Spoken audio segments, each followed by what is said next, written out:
Aquí estamos en un programa más de sobrevivientes. En el día de hoy vamos a estar hablando sobre un tema que entendemos que realmente en este momento es muy necesario tocarlo y vamos a hablar sobre el duelo. Para esto tenemos una invitada que es la psicóloga Ileana Montero, quien es especialista específicamente en ese tema, en lo que es duelo, en lo que es trauma y lo que son crisis. Así que démosle la bienvenida a primero mi amiga Ileana Montero y ahora la especialista. ¿Cómo estás? Hola Nelly, estoy muy bien. Yo encantada de estar aquí contigo en este escenario muy distinto al que estamos acostumbradas, pero encantada de estar aquí contigo. Gracias, así que bienvenida. Ileana, el duelo es algo que no todo el mundo entiende, que hay diferentes tipos de duelo. Uno siempre lo que oye es, el duelo tiene diferentes etapas, que tú entras en negación, que tú entras en extra, pero tengo entendido que hay otras cosas y hay diferentes tipos de duelos. ¿Cuáles son los tipos de duelo que hay realmente? Mira, lo primero es que tenemos que asociar que cada pérdida se vive un duelo, por cada pérdida que tenemos. Entonces, sí hay muchos tipos de duelo, pero también tenemos que hacernos conscientes de cuál es nuestra pérdida. Okay. Hay pérdidas no solamente por fallecimiento, sino por mudanza, migración forzada o elegida, voluntaria, una separación, un divorcio, una pérdida gestacional, el hecho de no poder tener hijos, y hay pérdidas también de acuerdo a la etapa o ciclo de vida, cuando los hijos se van, cómo cambia mi vida. Hay pérdida de poder político, hay pérdida de estatus económico, hay pérdida, hoy hablaba yo en mis redes acerca de los privados de libertad y sus familias, toda esa situación que viven. Entonces, de acuerdo a la pérdida, pues vivimos el duelo. Hay duelos un poquito más sutiles e intangibles, como los que tuvimos, por ejemplo, en el COVID, donde todos nos sentimos inseguros, vulnerable, perdimos la confianza, perdimos cosas que no se veían ni podíamos nosotros identificar claramente. Entonces, todas las personas que atraviesan una pérdida también atravesarán por un proceso de duelo. Los duelos son universales, que quiere decir que todos los viviremos. A mí me gusta mucho tu programa, porque en tu programa tú tocas pérdidas. Entonces, a través de tu programa, de este programa, estás haciendo conciencia de muchas cosas y muchas situaciones que las personas pasan y no identifican, luego las pasan por alto, que son los duelos no procesados. Cuando tú no procesas un duelo, una pérdida, que obviamente implica emociones negativas, porque no nos gusta tocar la parte negativa de la vida, no nos gusta. Entonces, me encanta tu espacio porque normalizas el duelo, normalizas las pérdidas y normalizas situaciones que muchas personas no se dan cuenta. Entonces, atravesar un duelo y no procesarlo ni gestionarlo quiere decir que no te vas a adaptar ni lo vas a integrar a tu vida. ¿Y en algún momento eso puede? Claro que sí, claro que sí. Okay. Claro que sí. Yo tengo personas, por ejemplo, que vienen a la consulta, ha estado atravesando por algún momento difícil. Bueno, no ahora, pero el año pasado perdí a mi esposo, me separé de mi esposo, él se murió también y con eso vienen ciertas pérdidas secundarias. ¿Cómo cuáles? O sea, por ejemplo, si yo me divorcio o si existe un divorcio, de repente la mujer tiene que fungir muchos roles que quizás antes no fungía, como el de llevar la contabilidad de la casa, tener que asumir otras responsabilidades, cuando hay muerte, tomar las decisiones por sí misma, sola. Un incremento en su actividad quizás productiva, lo que va a significar una ausencia del hogar, de sus hijos. O sea que en las pérdidas también hay pérdidas secundarias. O sea que el tema del duelo envuelve muchas cosas y es un proceso íntimo, pero también es interpersonal, o sea, familiar y social. O sea, por cada persona o cosa que se pierde, hay más personas alrededor de ti sufriendo también esa pérdida en una mayor o una menor dimensión y de una manera diferente. Por eso es que es tan único. Y no todas las pérdidas son iguales, no todo el mundo siente igual. Y eso es algo que hay que aclarar mucho porque... O sea, no es el proceso como dicen, que primero tú entras en, no sé, en aceptación, después negación, después una rabia, después o sea... como que te lo esquematizan, Tú es lo que yo siempre he puedes visto. pasar por todos esos procesos y así era antes, pero como todo evoluciona, el Ajá. duelo también ha evolucionado. Entonces, más bien, si fuera así, Nelly, fuera muy fácil, sería como un Waze, o sea, paso por aquí y ya, hasta llegar a mi Por eso destino quisimos final. traerte aquí, porque es lo que uno siempre oye y lo que tú dices. Nosotros en nuestro programa de sobrevivientes sí tocamos el duelo, o sea, sin decir es un duelo lo que la persona ha pasado, o sea, Claro. pero ha pasado por cosas que lo han hecho llegar hasta un punto. Sí. Lo que pasa es que lo ponemos del lado positivo, o sea, todo eso me ha ido building up, o sea, Bueno, construyendo. del lado positivo, y la misma persona luego se puede ir dando cuenta, el televidente que ve, ¿qué hizo esa persona que le ayudó y puede aprender? Porque eso no viene solo. Tal y como te decía, es un proceso, pero el duelo en sí es errático. Ok. Es un mito de que concluye, es un mito de que es por etapas, es un mito de que tiene un tiempo definido. El duelo no concluye, el duelo no tiene etapas, el duelo no tiene fin porque uno nunca olvida a su ser querido. O sea, Okay. yo puedo recordarme de personas que han fallecido, recordarlas con amor, pero recordarlas quizá con algún tipo de nostalgia un día, recordarlas, pero las recuerdo. Es la nueva vinculación que tú tienes con ese ser querido. Okay. O sea, pasas por un proceso de, ahora hablamos los psicólogos, de adaptación, de integración y de darle sentido a la pérdida. Entonces, no hay etapas, o sea, porque eso pone al doliente en una situación muy difícil. Ay, yo no hice esto, estaré viviendo mi duelo bien. Y eso es una cuestión, eso es algo que se cuestiona muchas veces cuando vienen a terapia. Yo solo vine aquí para ver si lo estoy haciendo bien. Y ese es un mito que hay que ir aboliendo, quitando del medio. Por eso son tan importantes estos medios, porque psicoeducan a las personas. No porque yo no llore no quiere decir que no tengo dolor. No porque yo no me ponga luto no tengo dolor, ni estoy viviendo mi pérdida. Lo que va a sentir y vivir cada persona depende de múltiples factores. Entonces, no es lo que yo veo.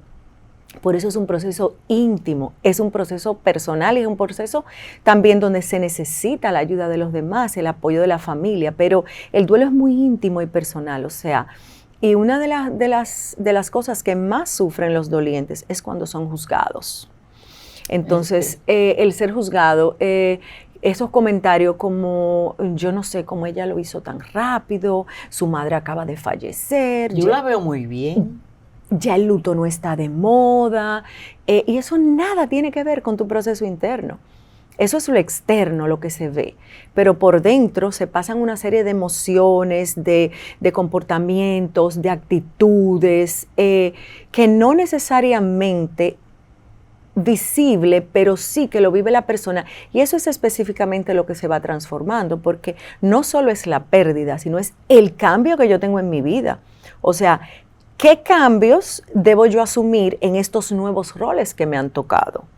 Por ejemplo, los huérfanos de la violencia, donde el padre asesina a la madre, él o se ahorca o está condenado, va inmediatamente preso, ese niño queda inmediatamente huérfano. Entonces, claro, mi mamá ya no está, y mi papá tampoco. ¿Quién va a ser mi mamá? O sea, ese niño pasa automáticamente un rol de que quizás va a estar criado en otra casa, sin sus mismos derechos, sin el mismo trato, y muchas veces las personas no se dan cuenta de esa sutileza. Entonces, más el trauma de que el padre, en ese caso en específico, fue que acabó con la vida de la madre, o sea, es un trauma doble. Es un trauma doble, y no solamente eso, sino cómo en la mente de un niño va a poder gestionar eso que es tan delicado, porque, o sea, es un modelamiento también, que eso es lo que nos está pasando ahora, eso es parte de lo que nos está pasando. O sea, el modelo que tenemos en casa y en los lugares que se suponen seguros es uno de agresión, de ira, de emociones descontroladas, desregulada. Entonces eso va trayendo a través de los años que esa conducta se perpetúe, al menos que encuentre un lugar seguro o encuentre el apoyo que decía el padre de la resiliencia, que la resiliencia es todo aquello que yo veo, que lo puedo ver a través de una obra, una sola palabra de una persona puede hacer la diferencia para ayudarme a mí a llevar ese momento difícil y yo pueda salir adelante. Una idea que yo tenga, alguien que me valide. Entonces, para eso está la comunidad, las escuelas, otras personas externas que sí pueden hacer una diferencia en el niño. Sí, pero viéndolo así, la gente no tiene los conocimientos ni las herramientas para ayudar a una persona que esté en duelo. Yo creo que se mete mucho la pata para decirlo en dominicano. Mira, cuando se muere alguien, ¿qué te dicen? Mi hermana murió, tu hermano murió, alguien que sé yo que ella está mejor porque está con tu mamá y tu papá, o que sé yo que eso a mí no me ayuda. No. Eso no me desayuda en dado caso, o sea, uno lo siente como con hasta rabia, no sé, como que la gente no sabe tampoco cómo manejarlo. Bueno, porque tan importante es el proceso del duelo para el doliente como psicoeducar a los que acompañan. Claro. Darle al doliente lo que necesita en ese momento, que es básicamente más silencio y acompañamiento. Okay. Que hablar. Yo estoy aquí, pero estoy callada la boca, no voy a hablar mucho. Sí, o estoy aquí, o pasarle la mano en la espalda, o un niño que esté muy aislado y necesitas algo, que pueda hacer por ti, porque muchas veces se ponen a dirigir y mira, Nelly, el duelo es tan incapacitante muchas veces que yo he tenido pacientes que me dicen, óigame, yo no pude lavar la ropa hoy porque no recordaba cómo encender la lavadora. Se aturden porque el duelo tiene muchas dimensiones. Es cognitivo, es emocional, es espiritual, es físico. Hay personas que manifiestan dolor en el cuerpo.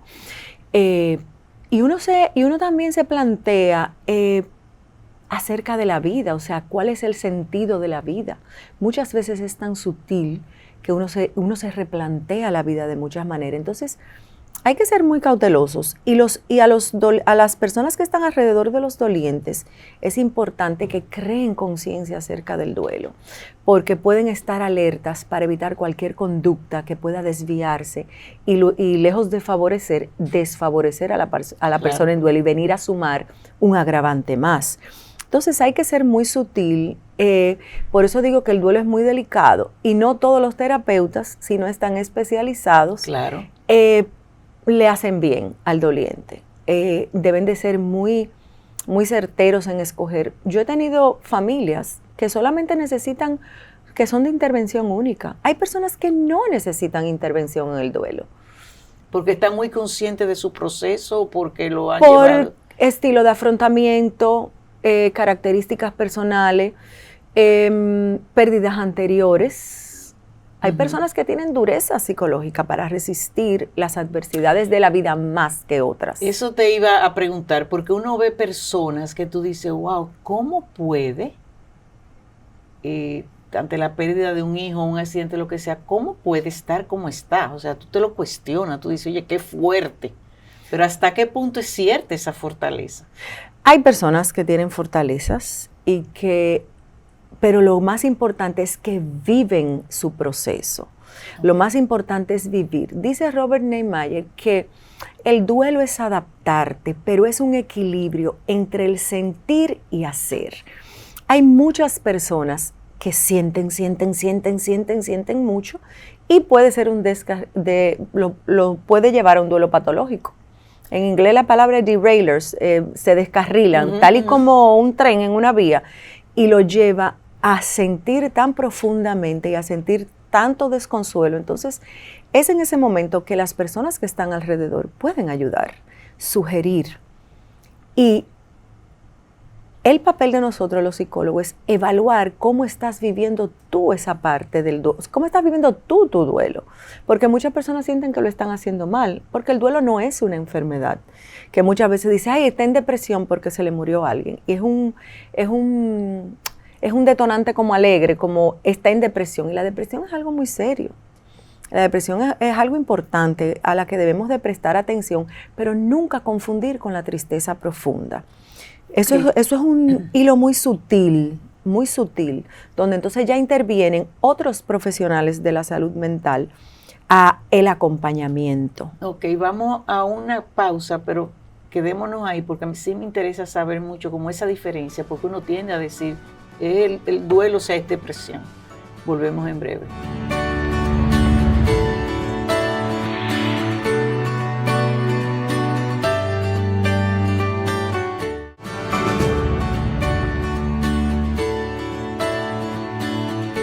Aquí de vuelta con la psicóloga Ileana Montero y estamos conversando sobre el duelo. Ileana, tú dijiste algo importante, que es que la gente cuando ve una persona muy triste, muy decaída, que está pasando por un duelo, uno dice está en depresión, pero eso no es depresión, eso es tristeza. O sea, nosotros queremos saber es cómo ayudamos a una persona, o sea, cómo nosotros podemos distinguir. Porque puede ser una persona también que esté cayendo en una depresión junto con el duelo. O sea, ¿cómo se diferencia una cosa de otra? Para los que no somos psicólogos. Bueno, mira, sí, la depresión es un conjunto de síntomas que tienen que tener una cierta cantidad de tiempo. Okay. Tú tienes que tener cierto tiempo sin dormir o cierto tiempo con apatía general por todo. En la vida, por todo, no querer levantarte, entre otras cosas, no querer levantarte, no poder tener contacto con las personas, evitar, quizás tener conflictos, quizás ansiedad, quizás comer de más, o sea, tiene que tener un conjunto de síntomas durante un periodo específico de tiempo. Ok, o sea, no es de la noche a la mañana de que, ay, estoy en depresión. No. Y eso se hace una evaluación y hay un cierto conjunto de cosas que los que están alrededor también se dan cuenta. Cuando tú estás en un duelo, tú puedes estar sumamente triste por una razón específica. Ok. No porque no quieras ir a laborar o porque no quieras levantarte de la cama o porque no puedas. Porque la depresión da hasta dolor físico. Pero la tristeza profunda, hay que estar muy vigilantes el tiempo que transcurre y qué tanto esa persona se puede activar, aunque sea levemente en su rutina, qué tanto va integrando poco a poco en su rutina cosas que hacía antes de que la persona que falleció, cuando él estaba o ella estaba viva, o cuando él estaba en mi casa a raíz de un divorcio, o cuando mi situación económica era distinta. O sea que tenemos que evaluar bien la edad, factores de personalidad y sobre todo cómo vive ese duelo para poder uno distinguir. Hay una línea muy fina, pero como tú dijiste, puede haber una depresión a raíz de. Entonces uno tiene que tener mucho cuidado. Para eso estamos nosotros, los profesionales de salud mental, y referimos a los psiquiatras porque los psicólogos no medicamos. Entonces estamos siempre en contacto con psiquiatras. Somos colegas que casi siempre trabajamos en equipo por una razón u otra. No siempre uno refiere al psiquiatra, pero hay que tener un psiquiatra ahí. Y sí, hay pacientes que se medican y no pasa nada. No pasa nada con que se mediquen por un tiempo por una razón específica. Ok, además del duelo por pérdida de una persona por un divorcio, ¿hay duelo por pérdida de un miembro? O sea, de físico, la pierna, una operación de mama y eso. Sí, claro que sí, personas que han sufrido accidentes. Mira, vemos por ejemplo al joven basquetbolista que recientemente le dieron una beca para ir a Estados Unidos, que está uno de los anuncios de Marca País, o sea, pierden el miembro, pero también pueden ser exitosos en la vida. Ahí entra la parte de la resiliencia de la persona. ¿Con qué contó esa persona para poder salir adelante? Okay. Claro que todo es un proceso. Claro que sí que hay un duelo por pérdida de miembro. Hay otro joven dominicano en Estados Unidos que en un accidente laboral creo que quedó incapacitado y también está saliendo adelante. O sea, las personas salen adelante. Eso es algo muy importante. O sea, siempre hay recursos por explorar, siempre hay situaciones, personas, una frase que uno lea que lo ayudan a salir adelante, que lo hacen sobrellevar y sobrevivir a la situación. E incluso cambian su perspectiva de vida totalmente. Hay personas que se desempeñaban haciendo una cosa y su vida le cambió tanto por esa pérdida que luego se dedican a cualquier otra cosa. Yo he tenido personas en consulta que han tenido negocios muy exitosos y que por malas decisiones perdieron el negocio, perdieron a la pareja y salen adelante. O sea, no solamente es por fallecimiento o por pérdida o por de un miembro, sino la pérdida económica es algo muy actualizado. O sea, muchas personas con la pandemia perdieron su estatus económico, cómo era su vida antes y su poder adquisitivo. Entonces, eso es una pérdida también. Eso es una pérdida. Eso hay un duelo. Y hay un duelo por eso, porque mi estilo de vida no es igual al de antes. Me tengo que vender un carro o yo tengo que mudarme, vender mi casa y cambiar mi casa por otra. Tengo que dejar de llevar la vida. Y eso es un duelo que provoca mucha angustia y mucha ansiedad, porque generalmente hay un grupo social al que tú pertenecías. A eso iba. Y entonces ya ese tú no grupo, te sientes que perteneces, ni te sientes. Ni te dejan sentir. Ni te dejan sentir. Lo dijiste perfecto.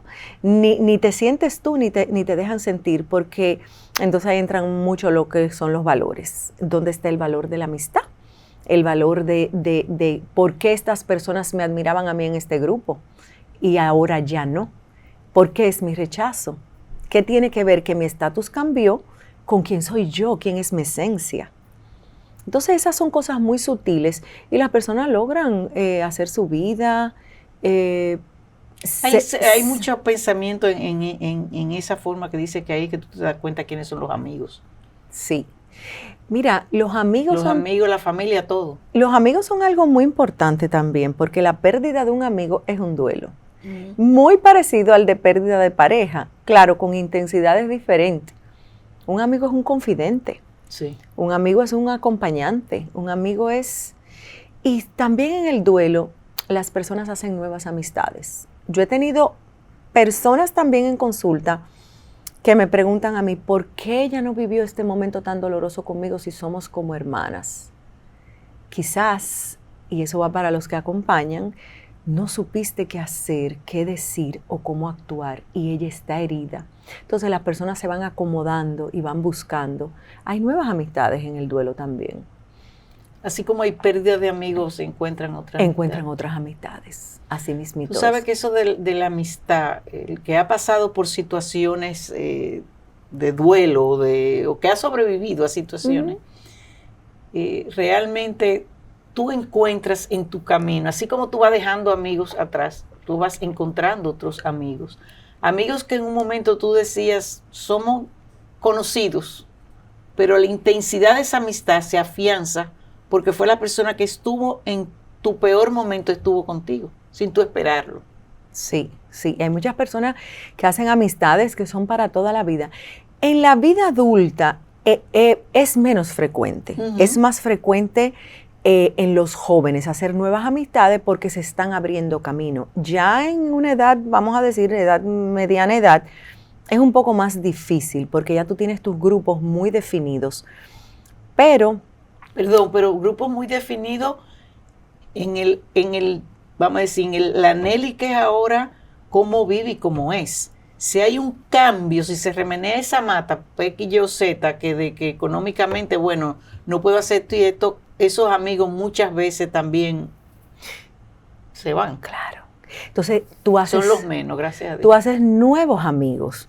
Pero también hay los grupos de duelo, los grupos de duelo que no son algo muy utilizado aquí y son una tendencia en Estados Unidos cada vez más. O sea, grupo de dolientes de pacientes de cáncer, grupo de dolientes de padres que han perdido hijos, grupos de dolientes de hijas que han perdido madres. Y cómo eso en el tiempo, una hija que pierde a su madre a los 13 años, es un tipo de duelo que es muy sutil, que muchas personas no se dan cuenta. Y cómo es la vida, quién me acompaña, quién me da el consejo cuando me voy a casar, quién me va a dar el consejo con el novio que he elegido, claro. Qué color me queda más bonito, qué nombre le voy a poner a mi hija. Entonces, esas son pérdidas que va a seguir teniendo esa persona, esa hija específicamente, que es el rol. Por toda la vida, porque siempre la mamá, la ausencia de la madre se nota en Exactamente. En cosas muy específicas. Que tú dices. En varias etapas de la vida. Claro. O sea, ¿cómo hubiera hecho mi mamá esto? ¿Cómo Eso lo hubiera interesante. resuelto? Entonces, hay grupos de dolientes para cada tipo de pérdida, porque el uno enriquece al otro y ayuda al otro. Porque la situación con el duelo es ver qué me funcionó a mí. Lo que me funciona a mí no necesariamente te funciona a ti. Pero con tu experiencia de quizás lo que tú hayas podido pasar en la vida o lo que yo haya podido pasar, si nos sentamos a hablar y nos escuchamos, hemos sufrido emociones iguales, dolor, claro, tristeza, pero lo sientes diferente. Dice David Kessler que el duelo es como la huella. O sea que todo el mundo la tiene diferente. Claro. En tu documento de identidad tú tienes tu huella. Y la huella tuya, y por eso otra persona no puede atravesar, claro, con tu documento por tal puerta, porque es tuya. Claro. Es tuya. Pero es muy, ahora mismo aquí en nuestro país están utilizando cada vez más los servicios de psicólogos especialistas en duelo. Hay mayor conciencia. No, el niño necesita, desde la escuela. Este niño ha cambiado a raíz desde que el papá, imagínate un niño, Nelly, que el papá lo llevara, que la rutina en la casa sea, mamá y papá van al trabajo, pero papá deja al niño. Ese papá quizás tenía un ritual de juego, una canción con su hijo, un momentito de un estilo de despedida a un niño de 3 años, 4 años, que no sabe expresar, que no puede entender qué es la pérdida. Eso hace la diferencia. Entonces comienzan las manifestaciones en la escuela. Las rabietas, claro, dormir, el irse, el estar ausente, patear la lonchera cuando era un niño que no lo hacía. Entonces, todas esas son señales muy sutiles de que el niño tiene necesidades. Y tenemos que descubrir cuáles son sus necesidades y por dónde vamos a sacar esas emociones para autorregularnos, que ese es otro aspecto también muy interesante. ¿Cómo me autorregulo yo ante los detonantes de mi duelo? ¿Cómo yo me voy a autorregular? ¿Cuál es mi estilo de autorregulación y cuál es el tuyo, que es diferente? Claro. Mira, una pregunta que ahora me surge. Un niño que al año de nacido, 2 años de nacido, sale de su núcleo familiar y se lo lleva a otra familia, ¿eso es un niño que se recuerda de eso? O sea, había un duelo, que lo regalaron, lo dieron, lo adoptaron o se fue a vivir con unos abuelos. Mira, ¿ese niño hace duelo? O sea, te estoy hablando de un niño de 2 años. Hace duelo y a veces lo hace hasta de adulto. Yo he tenido esos casos también. Madres que regalan a sus hijos por rechazo o por quizás no tener las condiciones necesarias en la casa. Claro que sí. Esos niños crecen con esa historia porque los niños que no tienen plena conciencia y no pueden vivir el duelo adecuadamente tienen emociones. O sea, esto no es mi casa, esto es diferente, esta cara yo no la conozco o es conocida pero no tanto, no me entiende. Claro que sí, que viven sus emociones y a través del tiempo hay un concepto que se llama regrief en niños, que es los niños viven el duelo en diferentes etapas de desarrollo y distinto. Porque a medida que el niño va creciendo, el niño va a tener más necesidades de preguntas acerca de su padre o de su madre, ya sea por fallecimiento, porque los regalaron o porque se divorciaron. ¿Qué pasó? Y ahí también entra, Nelly, muchas veces lo que son los secretos de las personas. El duelo es tan íntimo, o sea, quizás esa persona ni lo expresa lo que está sintiendo. O sea, de niño me fui a otra familia y tengo el dolor o algo y no lo expreso. Sí lo expresa, pero va sintiendo curiosidad a través de sus diferentes etapas evolutivas, de qué pasó y cuántos años yo tenía cuando ya no estaba en casa. Y luego van surgiendo los por qué y qué pasó. Para todo, claro, hay una respuesta. Claro. Pero tengo personas en la edad adulta que cargan todavía, que a pesar de que tuvieron una relación buena con su madre que lo tuvo que dar en ese momento, tuvo que tomar esa elección. Todo. Exacto. y que tenían una relación con su madre después de adulta, vamos a decir, como me dijo una paciente, me reconcilié con mi mamá y le dije lo que le tenía que decir y cómo yo me sentía. O sea, le dijo cómo se sentía y lo que representó eso para ella. Pero eso de por vida. Se aprende a vivir con eso y se integra y se prosigue en la vida. Y se sana también, porque también somos parte, heredamos muchas cosas de nuestra familia. Sí, no, definitivamente. Otra pregunta. La pérdida de un hijo. Uh-huh. Eso es un duelo que nunca termina. Ningún duelo termina nunca. O sea, cuando una persona, como un hijo, algo que es tan fuerte. Por eso lo digo, o sea, eso es algo que... Sí, eso es algo que tiene un abanico de respuestas tan amplias y de reacciones en la persona y de impacto en la familia y en la persona, que uno a nivel cognitivo, uno sabe que falleció, pero a nivel emocional integrarlo y gestionarlo y adaptarte a eso es un proceso. Yo me imagino que que cuando se pierde un hijo, o sea, ponga el hijo porque es lo que más, entiendo yo, es el duelo peor que uno puede tener. Uno se acostumbra debe ser más, a vivir con el dolor o con la pérdida. Sí, pero siempre se recuerdan. Entonces, hay una vinculación diferente, pero la ausencia siempre va a estar, sobre todo en esas fechas aniversario que llamamos nosotros el cumpleaños, la fecha que falleció, su reacción a la primera vacuna, su título universitario. O sea, son cosas que uno constantemente lo está recordando, que no lo recuerda quizás con la misma intensidad del dolor, pero sí hay añoranza y sí hay que hubiera dicho, que me hace falta. O sea, hay días que las madres me hace falta. Entonces, sí, es un duelo muy fuerte, pero dicen los dolientes que para cada uno su pérdida es la más fuerte de todas. Claro que sí. Pero claro que es una pérdida importantísima porque eso reestructura toda la familia. Eso hace una reestructuración y es un proceso que es quizás donde uno avanza, pero avanza de una manera distinta. Pero las reacciones son múltiples. Mira, el duelo de la pérdida de un hijo puede ser tan fuerte que hay un síndrome que se llama el síndrome del corazón roto, donde el dolor es tan y tan grande de una madre o de un padre que físicamente esa persona puede tener el diagnóstico de un infarto sin tenerlo. O sea, fíjate que te hablaba anteriormente de que el duelo tiene muchas dimensiones. Claro. Y hay personas que sí llegan a tener duelos patológicos por pérdida de su hijo. Pero todo se sobrelleva y todo se sobrepasa. Depende mucho también de la edad de los padres o de la madre, o sea, de en qué edad, cómo muere ese hijo. Es muy importante también porque hay duelos anticipados y hay duelos traumáticos e inesperados. Anticipado es una enfermedad algo que tú ves venir. Algo que tú ves venir y que también tú lo vives de acuerdo a el diagnóstico. Hay diagnósticos que son más lentos, hay diagnósticos que hay una prognosis para el paciente mucho más favorable.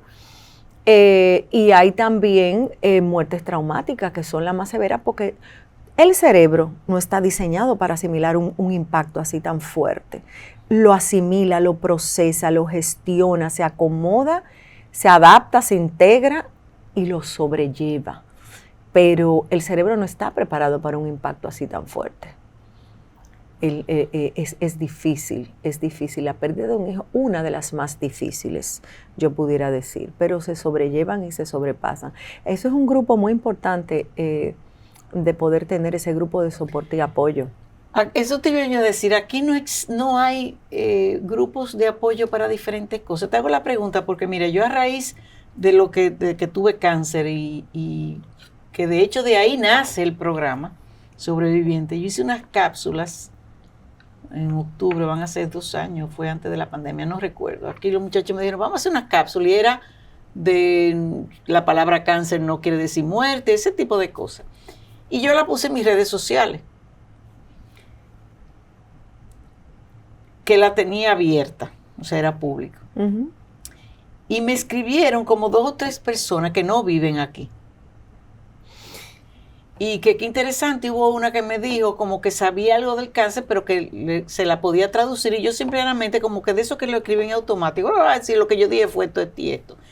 De ahí yo sigo y me siguen como 2 grupos. No son de aquí, o sea, son personas que ni la conozco ni nada, pero se ha hecho una relación.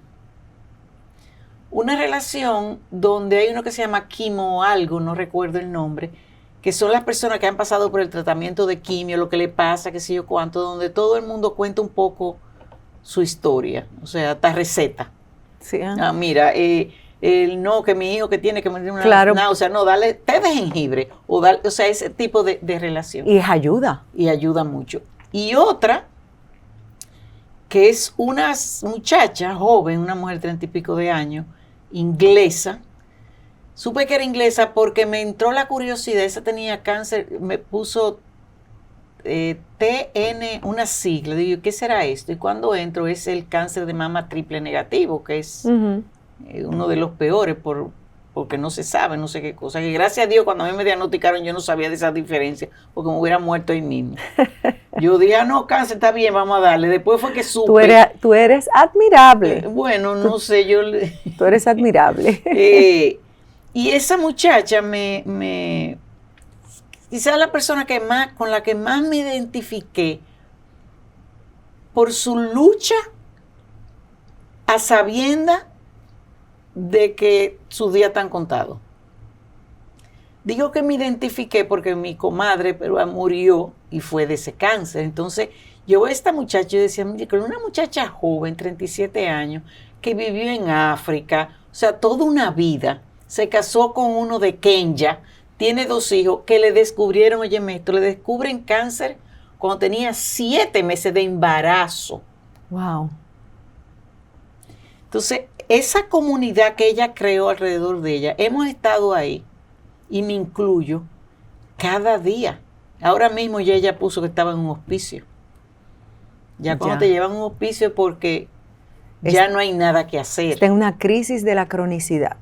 Exactamente. Entonces, yo viendo los comentarios que hemos hecho mucho, o sea, mi comentario yo no sé comentar ante esas situaciones, porque yo no sé decirle, te entiendo, porque a mí no me han dicho que me voy a morir. Entonces yo siempre me cuido mucho de decir, ay, yo te entiendo. Yo te puedo decir, si yo he pasado lo mismo que tú, yo te puedo entender. Si yo no lo he pasado, yo no te entiendo.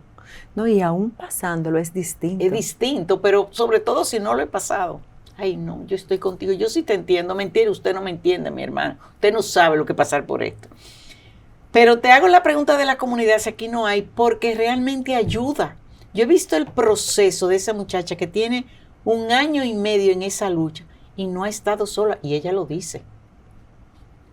Ha sido el acompañamiento para ella, para el esposo y para los hijos. Ojalá que tú veas la cantidad de gente que le escribe, la cantidad de gente que le ha enviado regalos a los hijos para que se entretengan. Entonces, eso hace falta. Esa es la solidaridad. Pero aquí yo sé de un grupo, que hay un grupo que se llama no sé qué cosa, pero se reúnen un día y ya, eso no es. Bueno, mira, aquí en nuestra sociedad occidental, no somos muy propensos a hablar del duelo en sí.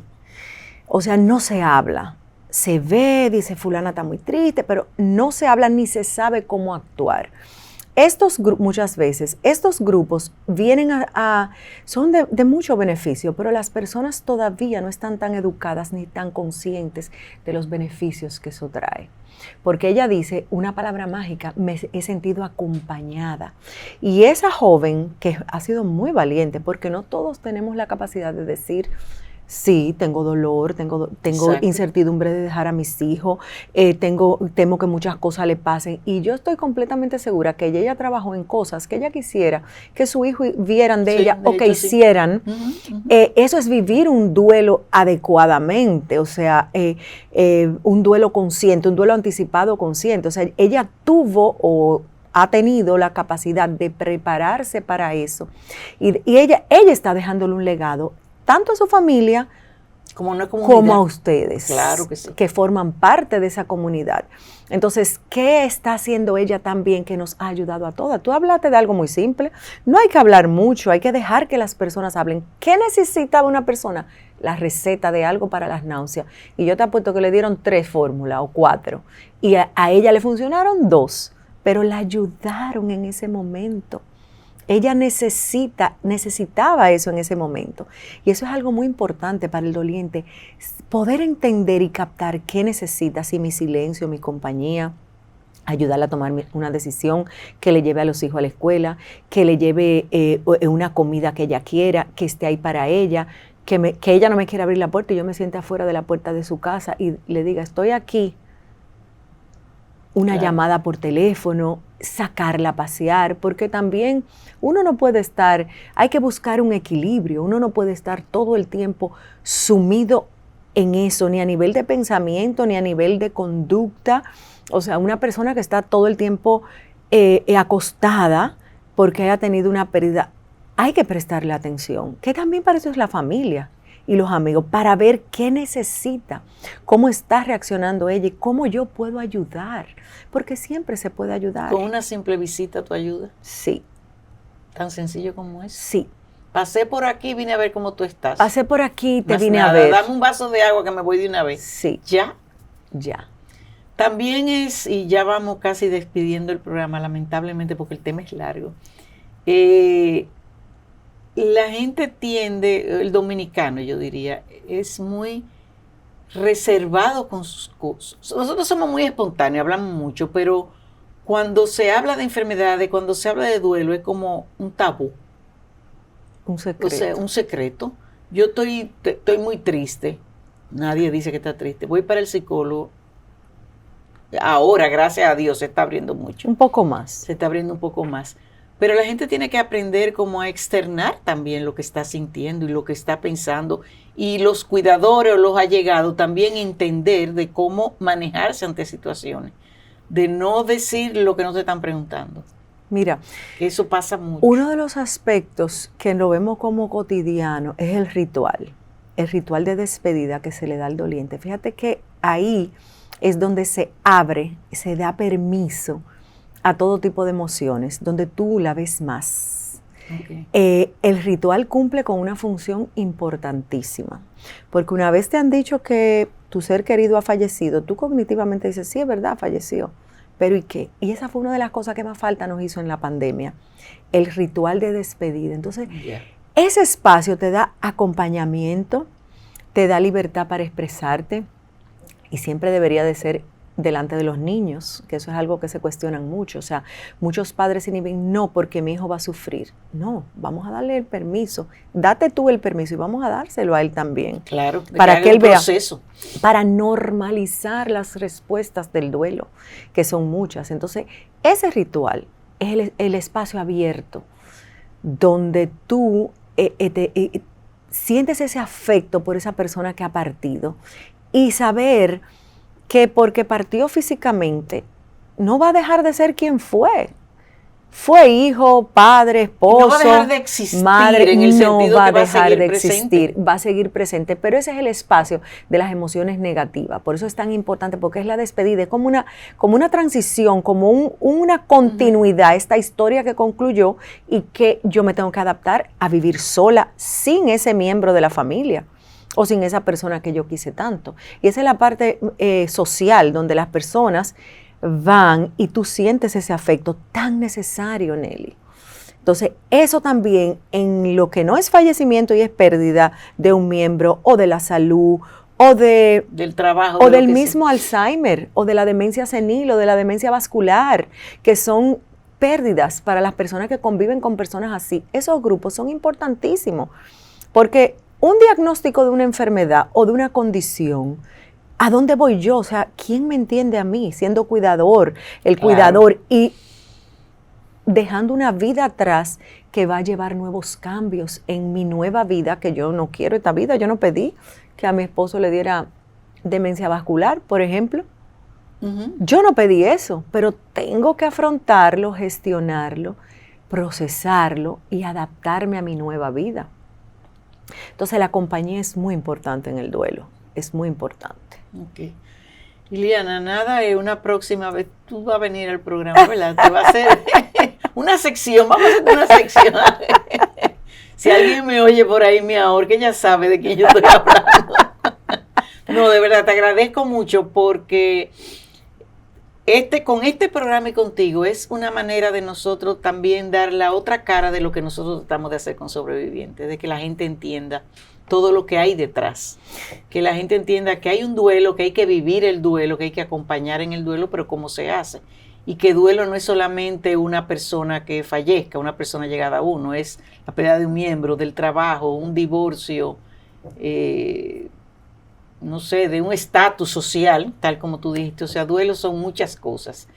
Pero nada, creo que llegamos a una gran parte ya contigo. Hemos llenado una serie de preguntas que teníamos y volveremos a encontrarnos en una próxima entrega. Así que 1.000.000 de gracias. Gracias a ti por la invitación y me encanta que estás psicoeducando en lo que es el paso de nosotros por la vida, que a todos nos llegarán momentos tristes y de pérdida, a todos, nadie está exento. El duelo es universal y es importante aprender de los otros. Yo tengo un dicho, una frase que la tengo en el programa, que es: todos tenemos una historia que contar y todos tenemos de qué aprender de esa historia. Y eso es la realidad. Eso es así. Todos tenemos una historia. Que la palabra sobreviviente implica todo eso, sobrevivir a todo. Exacto. Y todos tenemos esa historia. Así que nada, y ustedes, muchas gracias por la sintonía y nos vemos en una próxima entrega.